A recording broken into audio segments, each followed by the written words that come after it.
काय मंडळी, कालचा खेळ कसा झाला? सगळे दुकानदार संवाद चांगले झाले का? चला आजचा नवीन खेळ घेऊया. आज आहे 26 डिसेंबर. आज तुम्हाला तुमच्या मुलाबरोबर घरातल्या वेगवेगळ्या वस्तू, डबे, उश्या वगैरे सगळं गोळा करून काहीतरी एक काल्पनिक यंत्र बनवायचं आहे.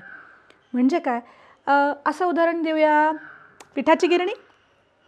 तुम्ही सगळे मिळून घरातल्या वस्तू वापरून एक छोटंसं यंत्र जसं पिठाची गिरणी तयार करा आणि त्या गिरणीला तुम्ही तुमच्या काल्पनिक खेळाचं स्वरूप द्या. म्हणजे तुम्ही पीठ घ्यायला जा, दळण घेऊन जा आणि दळण घेऊन या.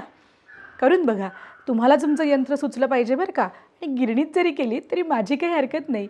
जे यंत्र कराल ते यंत्र कसं केलं त्याचा फोटो असेल तर तो आमच्या इन्स्टावर पाठवा. त्याबद्दल तुम्हाला काय मौज वाटली ते आम्हाला कमेंट्समध्ये नक्की कळवा.